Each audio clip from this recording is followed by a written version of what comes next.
Nadie volvió a rezar en esa capilla desde aquella madrugada en que el humo se quedó suspendido en el aire, espeso como un secreto. Fue antes del primer canto del gallo, antes de que sonaran las campanas, que ella entró, envuelta en un chal oscuro, con ojos como brasas cubiertas de ceniza. La puerta no chirrió, el suelo de madera no reaccionó a sus pasos, solo el aire se encogió, como si reconociera el peso de algo antiguo. El padre la miró una sola vez. Después, ya no hubo sermón, ni confesión, ni ojos. El pueblo, rodeado de plátanos hinchados y ríos lentos, conocía su nombre. Pero después de esa noche, nadie volvió a pronunciarlo. Las ancianas que vivían detrás de la iglesia encerraron sus ídolos. Los hombres enterraron las campanas. Y el templo siguió en pie, pero ciego, como el mismo padre. Yo estuve allí, escuché el grito, vi cómo la sombra se extendía por el altar como si tuviera sed, y el símbolo aún aparece de vez en cuando la lluvia golpea con demasiada fuerza. Dicen que huyó sola, mienten, no estaba sola. Tabasco, 1929. Un pueblo entero olvidó cómo se reza, pero nadie olvida el sonido que hizo al sonreír. Pero antes de sumergirnos en esta historia, cuéntame en los comentarios desde qué lugar estás viendo. Dale like, comparte y suscríbete para recibir nuevas historias todos los días. Llovía, pero era una lluvia seca, apagada, que no mojaba el suelo, como si el cielo solo estuviera ensayando un lamento. Yo ya estaba despierto antes de que sonaran las campanas, como siempre. Era miércoles, y el padre Joaquín comenzaba su sermón más temprano ese día, con los fieles sentados sobre bancos aún fríos, esperando el calor de la palabra. La capilla estaba casi vacía, solo 3 ancianas, un hombre sin sombrero y yo. Fue entonces cuando ella entró, no por la puerta trasera como los que no quieren ser vistos, sino por la entrada principal, como si la misa fuera para ella. El padre dejó de hablar. Su voz se apagó a mitad de una palabra. El silencio cayó sobre la capilla como un velo oscuro, y los ojos del padre nunca más volvieron a mirarnos. Ella no parecía nerviosa, ni apurada. Era como si viniera de otro tiempo. Su falda larga arrastraba algo por el suelo, tal vez tierra, tal vez huesos. Nadie se movía. La madera crujió bajo sus pasos, pero no como siempre. Era un sonido que parecía hambre. El padre se quedó inmóvil por un momento, luego soltó el libro. No fue un gesto de miedo, fue entrega, como si supiera, como si lo esperara. Ella no dijo ni una palabra, pero algo en el aire hablaba por ella. El olor cambió, ya no era incienso, era hierro, humo y lluvia vieja. Sentí la garganta cerrarse, respirar se volvió difícil. Y entendí que eso que llamaban fe no iba a salvarnos de aquella presencia.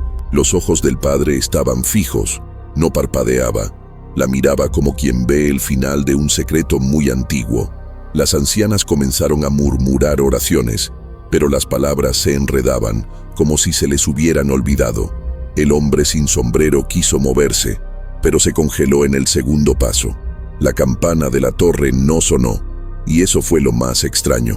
Siempre tocaba a las 4, exactamente, pero ese día, silencio.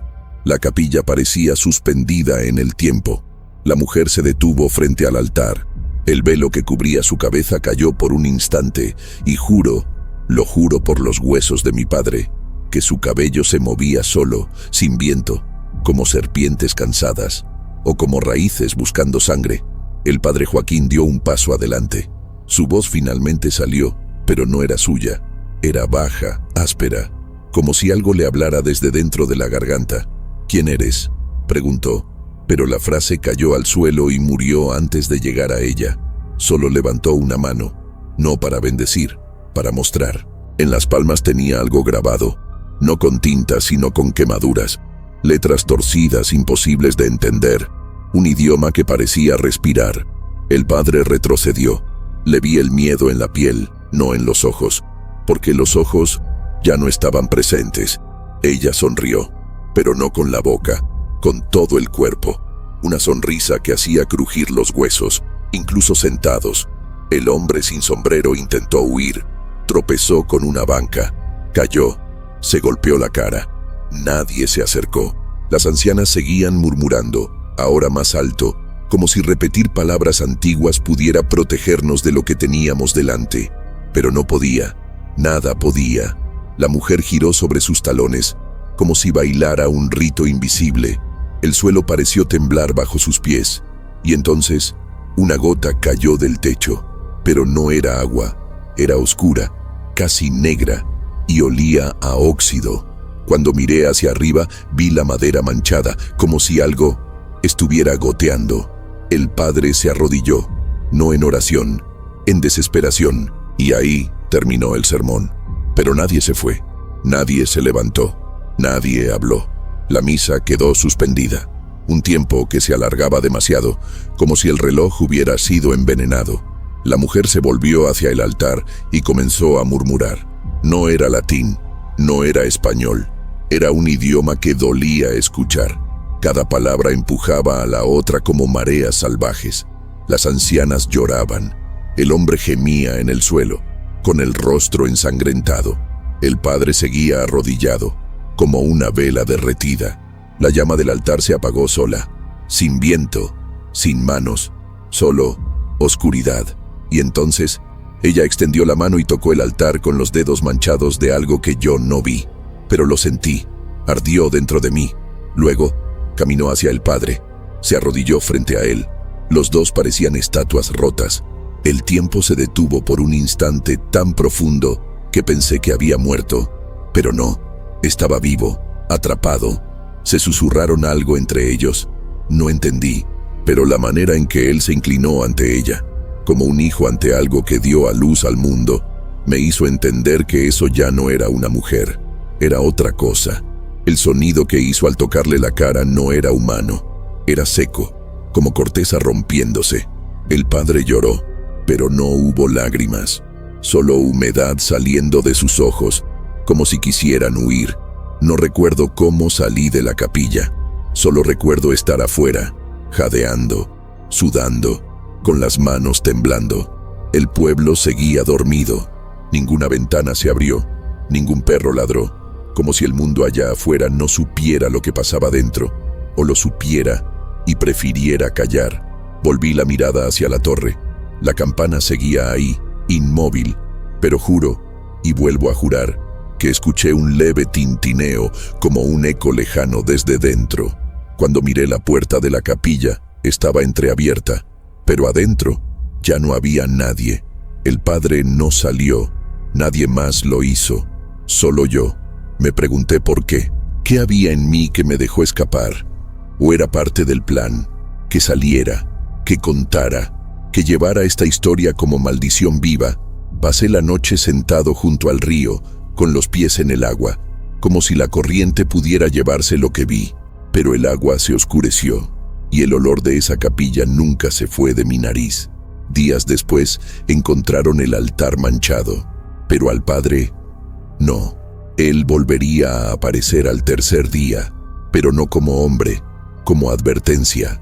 No era la primera vez que ella aparecía en el pueblo. Pero en aquella primera visita, años antes de que el padre perdiera los ojos, nadie sospechó. Decía que era peregrina, hija de la fe y de las estrellas. Llevaba un collar hecho de espinas secas y cargaba un libro que nunca abría, pero que besaba a menudo. Le decían Madre Cícera, aunque nadie sabía su verdadero nombre. Decían que venía del interior del sertón, escapando de una comunidad donde las mujeres hablaban con el fuego y entendían los truenos. En esa época, sonreía más, una sonrisa torcida, húmeda de misterio. Vendía hierbas, bendiciones y promesas, y el pueblo, como todos los pueblos hambrientos de milagros, la aceptó, porque en esa parte olvidada de Tabasco, cualquier cosa que oliera a sagrado era bienvenida, o una maldición disfrazada. Comenzó con rituales pequeños. De noche, en el patio de la casa donde se alojaba, encendía velas que no se derretían. recitaba nombres que nadie entendía y colocaba cuencos de barro llenos de hojas cortadas en forma de cruz. Los niños espiaban por las rendijas de la cerca. Los ancianos susurraban entre sorbos de café frío, pero nadie la enfrentaba. Cuando le preguntaban qué hacía, ella decía que el cielo le había mostrado el camino y que todo eso venía de arriba. Afirmaba que recibía mensajes en sueños largos, donde voces le decían qué debía hacer, y que no era magia ni hechicería. Era una fe más antigua que la iglesia del pueblo, más vieja que la campana, más profunda que el río. Empecé a notar que algo andaba mal cuando los animales comenzaron a nacer con los ojos blancos, pollitos que cantaban de noche, gatos que se acostaban en círculos perfectos, siempre orientados al norte, y sobre todo, las cruces invertidas que aparecían en los árboles después de cada ritual. Ella decía que era una señal de que la fe se estaba revelando, que todo formaba parte del acuerdo, un pacto entre el cielo y la sangre, pero nadie sabía de qué cielo hablaba, porque no era el mismo cielo al que rezábamos el Padre Nuestro. El suyo parecía estar lleno de voces que no oraban, solo exigían. El padre empezó a desconfiar. La vigilaba desde lejos, pero siempre volvía pálido, como si viera algo que lo hacía más pequeño. Una noche me llamó, dijo que necesitaba testigos, que algo se estaba sembrando en el pueblo y que crecía demasiado rápido. Fuimos hasta el claro donde ella realizaba los rituales más largos. Llevábamos lámparas cubiertas y guardábamos silencio detrás de los arbustos. Ella estaba allí, pero no sola. 3 mujeres la acompañaban. Tenían los ojos cubiertos con telas rojas y los pies descalzos, cubiertos de barro. Cícera trazaba símbolos en el suelo con huesos de ave. Susurraba palabras en un ritmo hipnótico. Cuando el padre vio aquello, me agarró fuerte del brazo. Su mano temblaba. «Eso no es oración», dijo, y entendí, por el tono de su voz, que no era solo miedo, era reconocimiento, como si ya lo hubiera visto en otro lugar.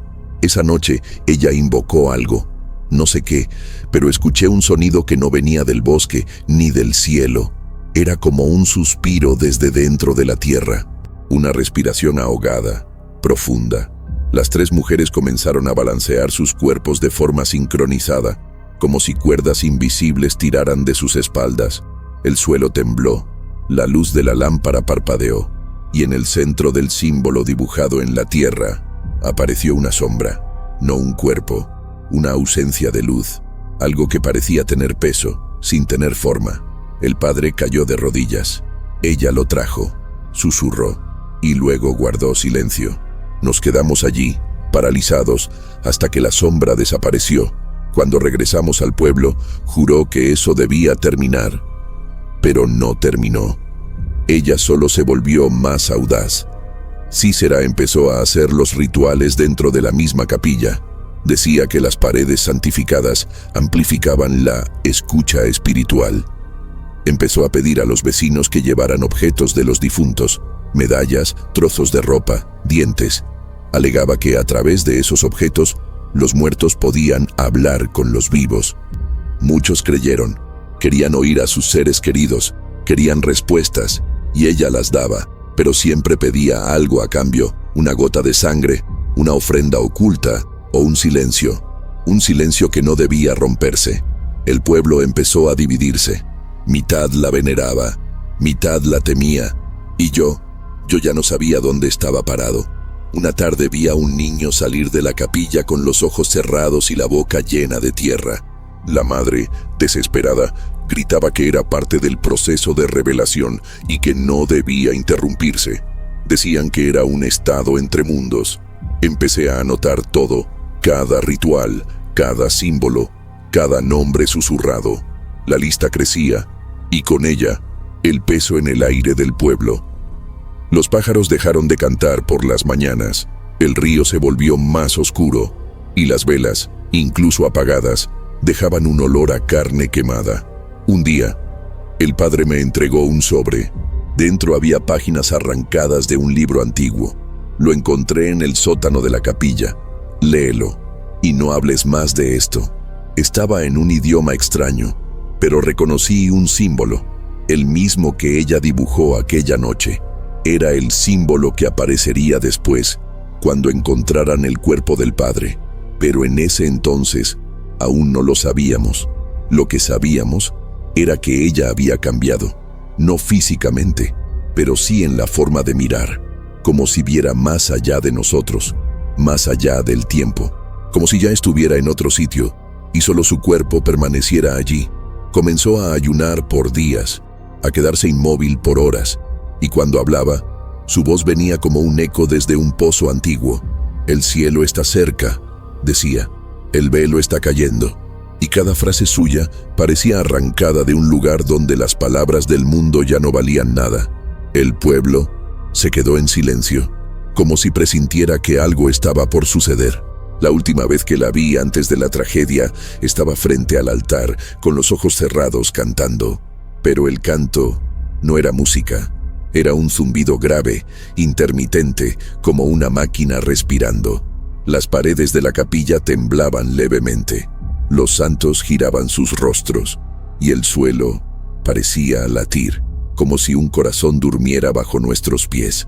Aquella noche regresé a casa con un zumbido en los oídos, y a la mañana siguiente, el padre no apareció para la misa, ni esa semana, ni nunca más, al menos no de la misma forma.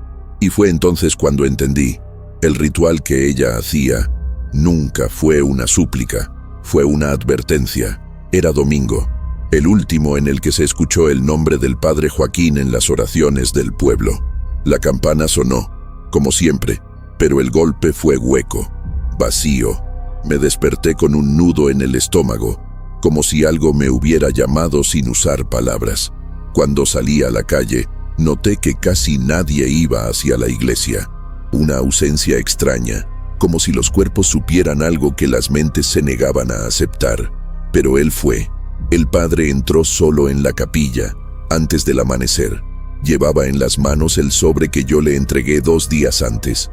Aquel con los símbolos, las páginas, el idioma muerto. No habló con nadie. Solo cruzó la plaza con la cabeza baja, como un hombre que va al encuentro de una sentencia.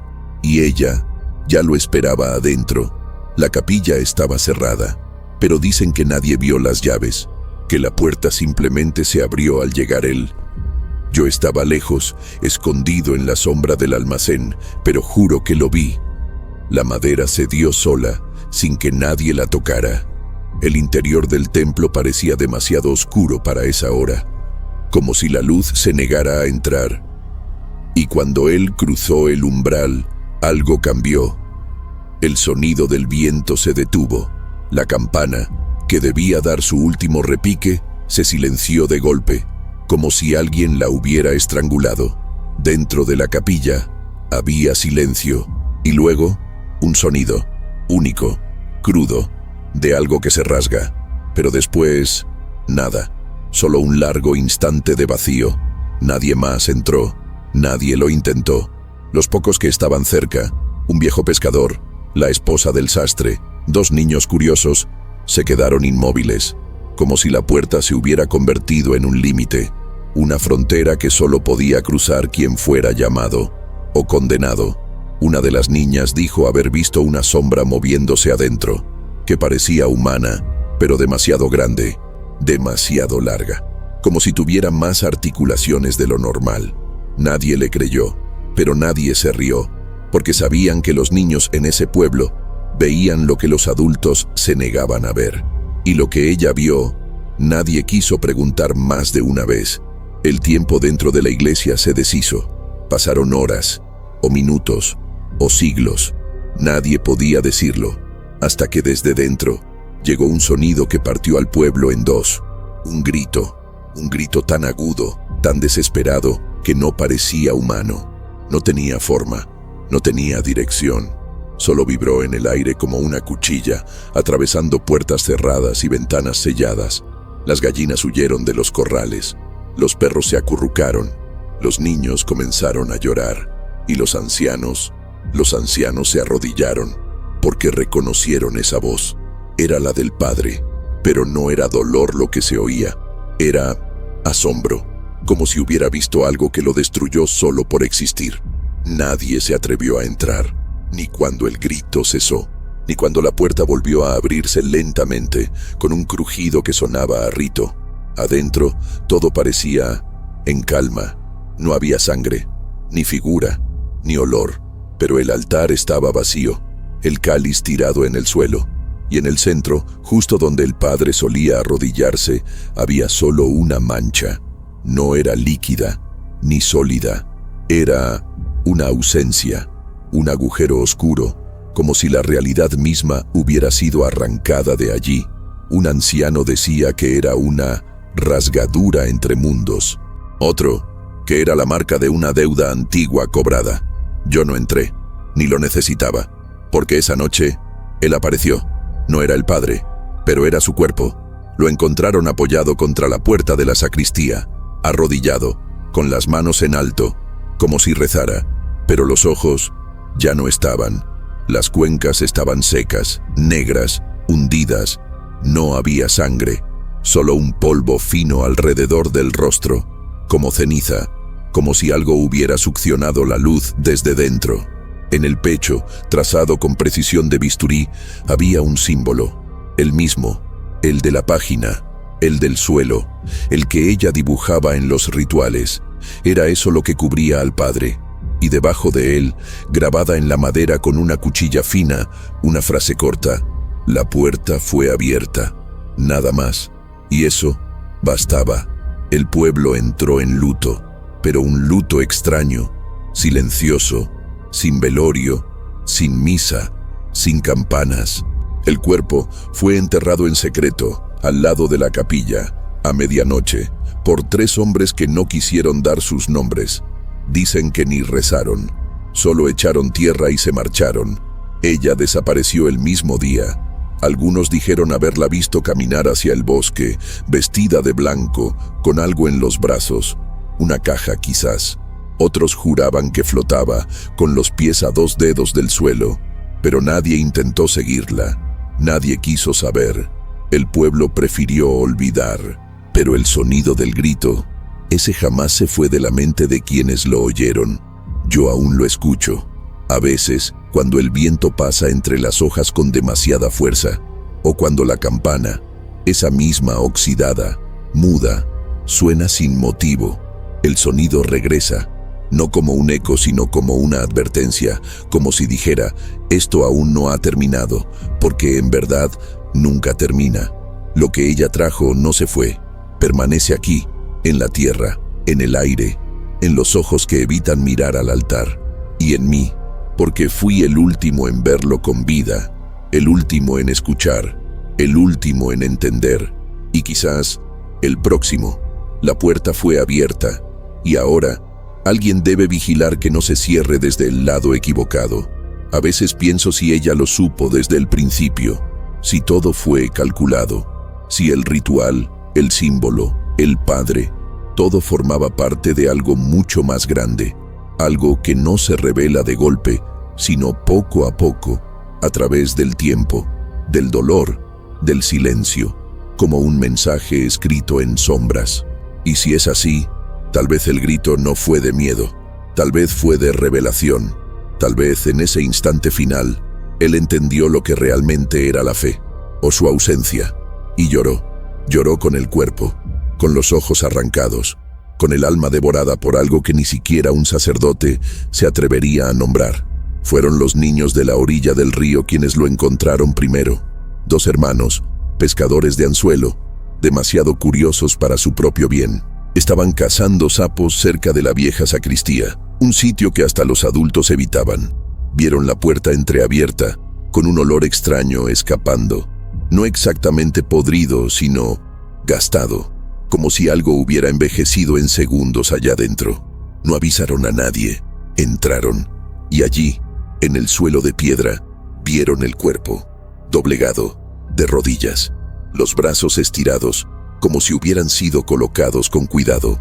No había sangre, solo ausencia, los ojos arrancados con precisión, y alrededor del rostro un polvo gris que flotaba en el aire como ceniza de un tiempo muy viejo. El símbolo estaba allí, no pintado, no tallado, marcado con fuego, una huella profunda, como si hubiese sido quemada con algo que no era metal, sino presencia. Era grande, tan grande que ocupaba toda la pared detrás del altar, un círculo entrelazado con líneas en espiral y, en el centro, algo que recordaba un ojo abierto o cerrado. Dependía de cómo se mirara, pero era imposible sostener la mirada mucho tiempo.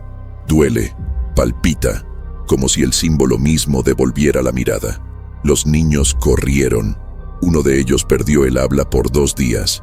El otro comenzó a temblar cada vez que escuchaba una campana. No volvieron a hablar de lo que vieron, pero ya era tarde, porque quien ve ya está marcado. El cuerpo no fue movido de inmediato. Llamaron al comisario, un hombre escéptico, de pocas palabras y ningún miedo declarado. Entró con una lámpara y salió pálido, sudando como si hubiera corrido kilómetros. Solo dijo, llamen al padre. Pero ya no quedaban padres, solo el cuerpo, la pared y el silencio. Una anciana del pueblo, de las pocas que recordaban la construcción de la iglesia, pidió entrar.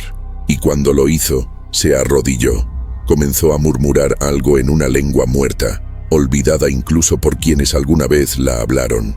Esto es de raíz, dijo, de antes de Cristo, de antes de la cruz. Y lloró. Lloró como quien reconoce una desgracia heredada, algo que no se entierra, que vuelve. Dicen que esa noche el símbolo brilló, no con luz, sino con un tipo de oscuridad más densa, más viva. Quienes estaban cerca de la capilla escucharon crujidos, como madera partiéndose sola, y un susurro, múltiple, como si muchas bocas hablaran a la vez, repitiendo lo mismo. Ya está hecho.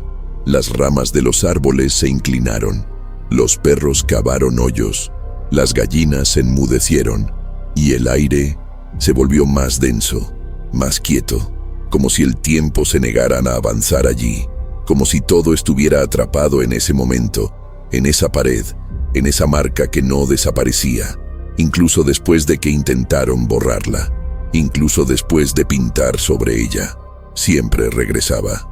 A la mañana siguiente, el cuerpo aún estaba allí. Ningún cuervo lo tocó, ninguna mosca, como si fuera sagrado o intocable por cosas vivas. La gente empezó a dejar ofrendas discretas en la puerta, trozos de pan, hojas de ruda, monedas antiguas. Nadie explicaba por qué, solo lo hacían. Un niño dejó un espejo, rajado. Cuando alguien le preguntó por qué, respondió, porque él quiere verse. La frase quedó rebotando entre los vecinos. ¿Quién? ¿Quién quería verse? ¿El cuerpo sin ojos? ¿La sombra que vivía en el símbolo? ¿O algo peor? Algo que veía desde dentro de quienes lo miraban. La duda se propagó como plaga. Fue entonces cuando comenzaron las desapariciones. Primero, un jornalero que trabajaba cerca del cementerio. Luego, la costurera que vivía sola. Y por último, un muchacho que decía oír susurros por la noche, saliendo del pozo. Ninguna pista, ningún grito, solo desaparición. 3 personas, en 3 días. El pueblo entró en pánico, pero sin ruido, un miedo callado, escondido en las miradas, en oraciones con ojos cerrados y labios apretados. Y el símbolo seguía allí, más nítido, como si se alimentara del miedo, como si cada ausencia fortaleciera su presencia. Nadie más entraba en la iglesia, pero el sonido venía de dentro, como una vela ardiendo bajo tierra. Yo entré, una última vez, porque necesitaba saber, porque algo me jalaba. La madera del piso estaba fría, húmeda. Las paredes respiraban. El cuerpo del padre ya no estaba, pero la marca en el suelo donde estuvo seguía allí.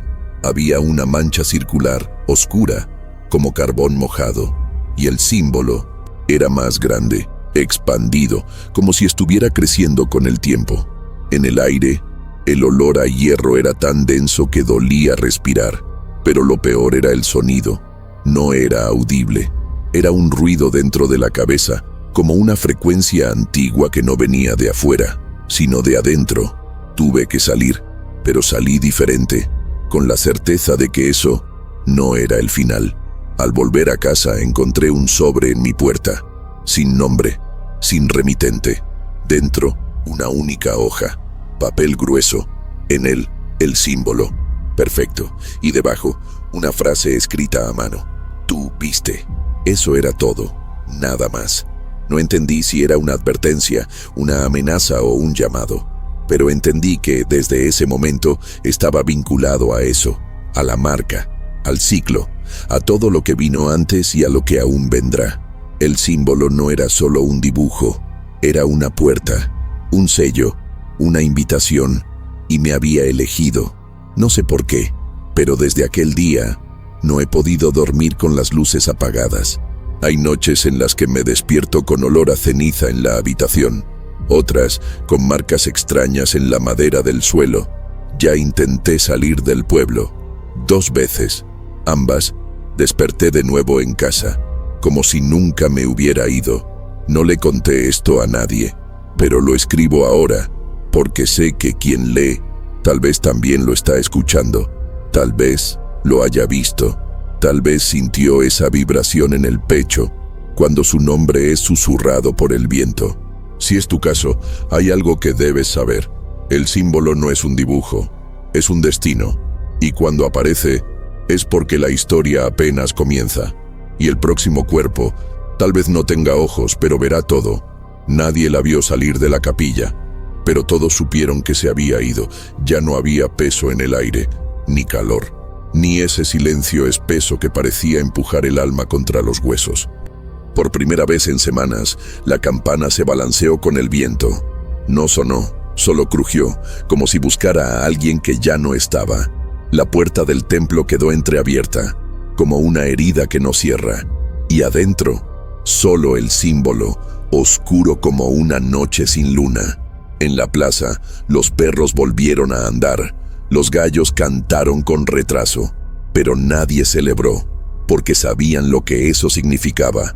Ella había terminado lo que vino a hacer, y lo que quedaba era el rastro. La primera en notarlo fue la lavandera del río. Vio huellas finas cerca de las piedras donde se enjuagaban los trapos. Huellas humanas, descalzas, iban en línea recta, como si su dueña supiera exactamente hacia dónde iba. Pero lo extraño era el suelo a su alrededor, quemado, seco, como si cada paso hubiese absorbido la vida de la tierra. No había hojas ni pasto, solo un sendero de cenizas, un camino de ausencia. Lo contó a otros. Pronto, un grupo siguió el rastro hasta el borde del bosque. Allí desaparecía. No había ramas partidas, ni señales, solo un aire distinto, como si hubiese sido cruzado por algo que no debía existir. Un vacío que camina. Un anciano dijo que conocía ese tipo de rastro, que había visto algo similar cuando era joven, en la guerra, al sur de México. Es camino de quien fue llamado, dijo, de quien se va con lo que no debía haber visto. Otros no estuvieron de acuerdo. Decían que era maldición, que la tierra marcaba el paso del infierno. Yo no dije nada, pero lo sabía, porque soñé con ella la noche anterior. En el sueño caminaba con los pies ardiendo sobre el suelo, llevando una pequeña caja, la misma que muchos juraban haber visto en sus brazos cuando se alejaba del pueblo. Una caja de madera oscura, con un broche de hueso, y dentro, algo que respiraba. Los niños comenzaron a dibujar el rastro en las paredes con carbón, líneas rectas que terminaban en círculos. A veces, los dibujos aparecían solos, sin manos, sin explicación. Un chico fue encontrado dormido sobre uno de esos rastros. Su piel estaba gris, sus ojos cerrados, pero moviéndose bajo los párpados. Al despertar, solo dijo una cosa: ella no está sola. Eso congeló al pueblo, porque incluso los escépticos, incluso los duros, sabían que la verdad habita en las palabras de los niños y en las pesadillas de los inocentes. Y ese niño no mentía. Ella no huía, era llevada, y algo caminaba con ella.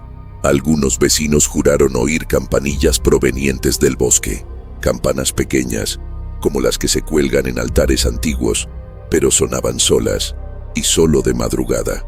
Otros vieron humo entre los bambúes, sin fuego alguno, y estaba el olor, el mismo de la capilla aquella madrugada maldita: hierro, hoja quemada y rocío podrido. Los senderos del bosque fueron evitados por semanas. Ningún cazador entró, ningún niño se atrevió, porque todos sabían, ella había dejado algo atrás. No era el símbolo, ni los ojos. Era una presencia que seguía caminando por los rincones, buscando, tal vez, la próxima casa. En la pared de la escuela apareció una frase escrita con ceniza: ella volverá. Nadie supo quién la escribió, pero nadie la borró. La dejaron allí, como advertencia, como protección, y los días siguientes estuvieron marcados por un silencio extraño, no de miedo, sino de espera, como si algo aún se estuviera preparando. El pueblo respiraba lento, la campana oxidada ya no se movía, y cada noche, a las 3 en punto, el sonido de pasos descalzos cruzaba la plaza. No eran fuertes, ni apresurados, pero tenían ritmo, como si repitieran un camino ya andado, y tras ellos venía el sonido de algo más grande, algo que no caminaba, deslizaba. La naturaleza también cambió. Las hojas ya no crecían verdes cerca de la capilla. La hierba crecía en formas circulares. Las ramas se inclinaban hacia el suelo, como en duelo, y los pájaros desaparecieron. El cielo parecía siempre gris sobre el pueblo. Incluso en días de sol había una capa de sombra como un velo. Muchos pensaron en irse. Algunos lo intentaron, pero quienes se fueron jamás enviaron noticias, ni cartas, ni voces por radio. Era como si el pueblo estuviera sellado, un territorio donde el tiempo empezó a andar torcido, curvado en torno a lo que ella dejó, porque cuando una sacerdotisa parte, no se va, se esparce. Una noche encontré huellas nuevas cerca de mi ventana. Eran pequeñas, pero no de niño, descalzas, y junto a ellas un símbolo dibujado con un dedo en el vidrio empañado, el ojo. No dormí esa noche, ni las que vinieron. Me quedé esperando, oyendo, sintiendo la casa respirar más rápido, la madera expandirse con sonidos que no tenían sentido, como si algo caminara dentro de las paredes o bajo el suelo. Supe entonces que ella aún estaba cerca, no en carne, sino en influencia, en sombra, en recuerdo. No necesitaba estar allí, porque había dejado lo necesario, y ahora era el pueblo el que comenzaba a caminar por ella. Al final del rastro de cenizas encontraron algo, un manto, negro, fino como telaraña, pero pesado como piedra. Estaba colgado entre 2 ramas como si lo hubieran dejado con cuidado. Había símbolos bordados en rojo, y un olor que nadie supo describir, ni podían tocarlo mucho tiempo.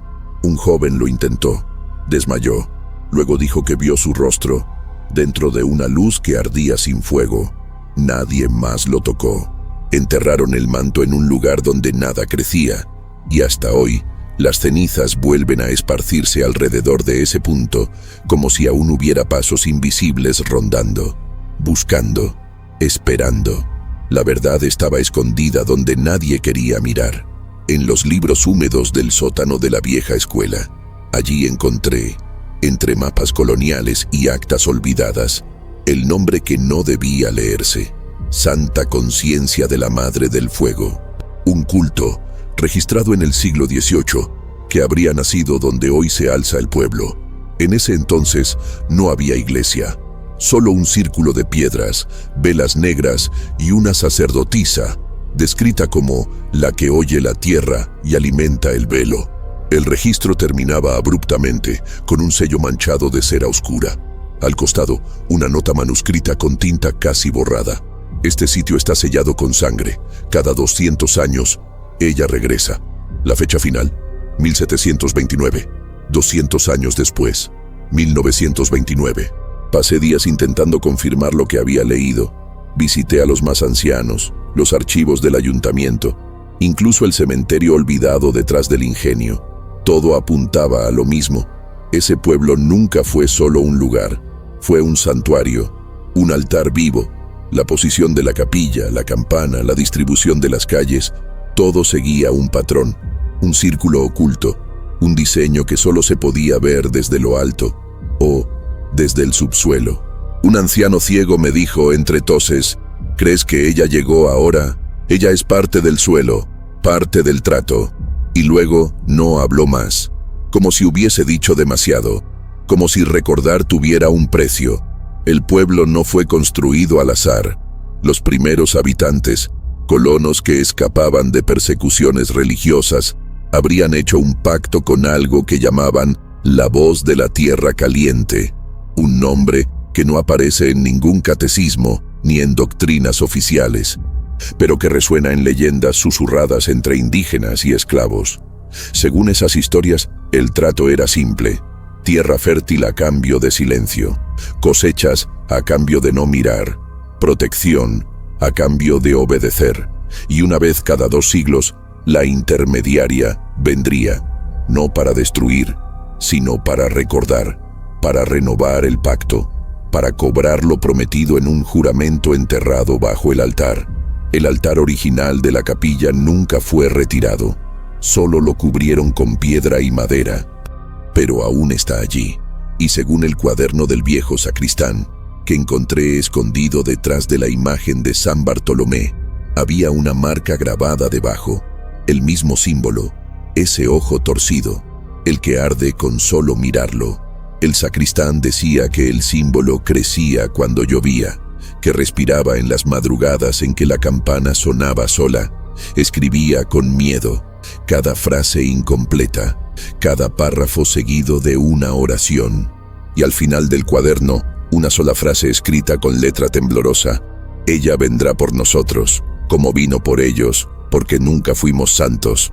Las familias más antiguas sabían y fingían no saber, cargaban objetos heredados, medallones, pañuelos, semillas secas, y los enterraban en sus patios como amuletos. Decían que era para reforzar la protección. ¿Pero la protección de qué? Un señor me confesó entre lágrimas que su bisabuelo había visto a la primera sacerdotisa, la original, la que vino en 1729, y que era idéntica a la de ahora. Misma piel, misma voz. Solo los ojos cambian, dijo, porque ella se lleva los ojos de quien la ve. Eso me paralizó, porque sin saberlo yo ya había mirado demasiado, había escrito demasiado, y tal vez por eso ella ya me estaba oyendo. Algunos nombres comenzaron a reaparecer en los documentos, los mismos de familias desaparecidas, los mismos de los registros más antiguos, como si el tiempo se estuviera doblando, repitiendo sus ciclos, como olas que golpean siempre la misma roca. Todo regresaba, siempre, porque el pacto no era con una entidad que quisiera irse, era con una que deseaba permanecer, que necesitaba ser recordada, y eso era lo que el pueblo hacía, con su silencio, con sus puertas cerradas, con sus cuerpos enterrados sin misa. Así se renovaba el vínculo, olvidando, fingiendo, alimentando la oscuridad con ignorancia ritual. Entonces entendí por qué nadie hablaba de la muerte del padre, por qué ocultaron el cuerpo, por qué evitaron hablar de las desapariciones. Era parte del ciclo. La historia debía ser silenciada para que volviera con más fuerza después, y quienes intentaban romper ese silencio desaparecían, como el joven del pozo, como la costurera, como el jornalero. El pacto exigía silencio, porque su nombre, si se dice en voz alta, abre puertas, porque recordar es invocar. Y todo el pueblo era, en el fondo, una caja de resonancia, un altar disfrazado de plaza, un confesionario sin sacerdotes, una tumba esperando eco. En las últimas páginas de un libro escondido entre los bancos de la iglesia, había un mapa, un diagrama circular, con puntos marcados en rojo, la capilla, la escuela, la vieja horca, el pozo, y en el centro, el árbol, el mismo que ahora está seco, pero que dicen que sangró cuando lo cortaron. Allí estaba el corazón del pacto, el punto donde todo converge, donde, según el libro, el velo es más delgado, y era donde cada año alguien dejaba una ofrenda, una muñeca de trapo, con ojos cosidos y una cinta roja en el cuello. Yo vi una vez, cuando era niño, ahora lo entiendo, era la advertencia, el recordatorio. El pueblo no necesita guardianes, porque él es el propio guardián. Quien intenta proteger, desaparece. Quien intenta avisar, enloquece. Por eso los viejos caminan callados. Por eso los jóvenes no preguntan. Y por eso ahora escribo estas palabras en papel que será quemado, porque hablar es peligroso, pero callar es peor. Sé que ella volverá, porque el ciclo está cerrado. El rastro de cenizas ya rodeó todo el pueblo, y el símbolo apareció incluso en el vidrio de la escuela, marcado desde dentro. Solo queda esperar y recordar lo que decían los antiguos: quien rompe el silencio, escucha su nombre de vuelta. Las historias no mueren, se esconden, o son enterradas por manos temblorosas de miedo. En nuestro pueblo hubo quienes intentaron hablar, escribir, dibujar, gritar, pero ninguno terminó lo que empezó. La primera fue Doña Hilda, la maestra. Cuando empezó a escribir un diario sobre las desapariciones, su casa se incendió una noche sin tormenta. Sobrevivió, pero perdió la voz. Cuando intentaba escribir, la tinta se secaba. Cuando quería dibujar, los dedos se le torcían solos. Los médicos dijeron que era trauma, pero sus ojos decían otra cosa, un miedo antiguo, como si cada palabra escrita hubiera despertado algo. El segundo fue el relojero, un hombre escéptico, ateo, sarcástico. Comenzó a anotar las horas en que oía campanas sin cuerda. Hizo un gráfico, comparó con fases lunares, hasta que una mañana lo hallaron en su taller, rodeado de cientos de relojes, todos detenidos a las 3:03. Tenía los ojos abiertos, pero no veía. La boca cosida con hilo de plata. Alguien lo había hecho callar, o quizá él mismo. En el espejo, escrito con carbón, una frase temblaba: ahora él escucha. Nunca volvió a hablar, nunca volvió a moverse. Vivió 3 días más y murió con la misma expresión que los otros, los que habían visto a la sacerdotisa. El tercero era mi tío, periodista. Vino de la capital a investigar. Se burlaba de nosotros. Llamaba superstición a todo. Pasó una semana recorriendo el pueblo, haciendo preguntas, grabando audios, riéndose de los ancianos, hasta que desapareció. Hallaron su maleta junto al río. Dentro, una grabadora aún encendida. Repetía en bucle el mismo sonido, pasos. Luego, una voz susurrante decía: no debiste haber preguntado. Más tarde encontraron su libreta, todas las páginas arrancadas, todas menos una, un dibujo, el símbolo, y junto a él una flecha apuntando hacia atrás, como si la advertencia no fuera para él, sino para quien leyera después. Recuerdo a una niña, Sofía, tenía solo 7 años. Siempre dibujaba lo mismo en la tierra, una mujer con velo, con ojos hechos de ceniza. Un día le dijo a su madre que la mujer le hablaba por la ventana, que le enseñaba canciones, que le prometía mostrarle cómo es después del muro. La madre la prohibió, rasgó los dibujos, quemó los lápices, pero a la mañana siguiente, Sofía no despertó. Estaba acostada, tranquila, con una sonrisa extraña, y en las paredes del cuarto, símbolos hechos con barro. En el espejo, con dedo pequeño, una pregunta: ¿por qué tienen miedo de recordar? El padre Joaquín fue solo el más visible, pero hubo otros. El hombre que quiso excavar bajo la capilla, la mujer que soñaba con el altar original, el joven que escuchó voces desde la torre. Todos silenciados. Algunos enloquecieron, otros se esfumaron, algunos solo dejaron de hablar, como si el propio pueblo se encargara de mantener el pacto. Lo que se dice de más, muere. Lo que se oculta, sobrevive. Y eso es lo que mantiene viva la historia. No los gritos, los susurros, las grietas, los ecos. Por eso todo lo que escribo ahora, lo escribo con miedo, porque sé que, al contar, corro el riesgo de ser escuchado. Yo mismo ya vi señales, marcas en la madera de la cama, polvo formando figuras en el suelo. Una noche la luz titiló 3 veces, y la puerta se abrió sola. No entró viento, solo el olor. Ese olor, ceniza, sangre seca y vela consumida. Me quedé inmóvil. Recé, pero lo sentí. Ella estaba allí, no entera, pero presente, como si cada letra que escribía fuera una ofrenda, un llamado. Desde entonces mi casa está más fría, las palabras se me escapan, los espejos se cubren de neblina sin razón, y cuando cierro los ojos, veo el símbolo, creciendo, como una raíz buscando mi garganta. Aún así, escribo, porque alguien debe saber, alguien debe recordar, no para luchar, ni para huir, sino para respetar, porque el olvido alimenta lo equivocado, la ignorancia da espacio, el silencio a veces es una forma de adoración, y el pueblo, nuestro pueblo, lo aprendió del peor modo. Cada generación tiene su desaparecido, su grito tragado, su ofrenda, y ahora es nuestro turno. Lo sé porque esta mañana encontré una muñeca de trapo en la puerta, con ojos cosidos y una cinta roja al cuello, como las del libro antiguo, como las del árbol muerto, como la advertencia que se repite desde hace siglos. Hoy, a medianoche, la campana va a sonar, sola, 3 veces, y su nombre será susurrado por alguien que ya no es humano.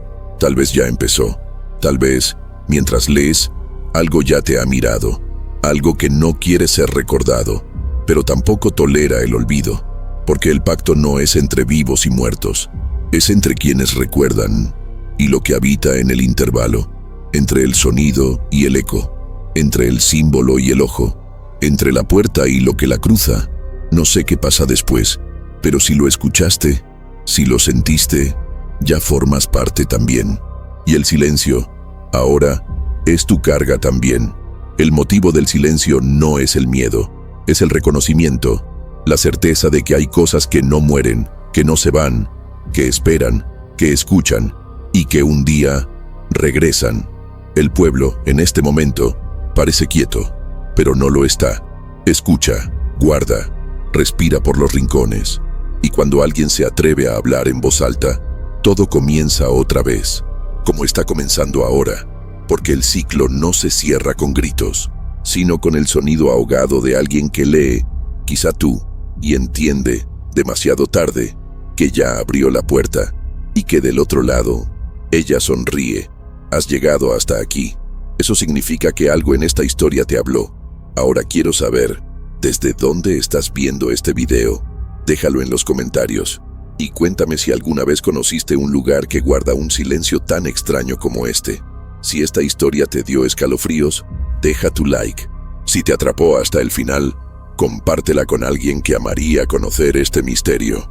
Y recuerda, hay historias que no quieren ser contadas, pero siempre encuentran una voz. Tal vez ahora, la tuya.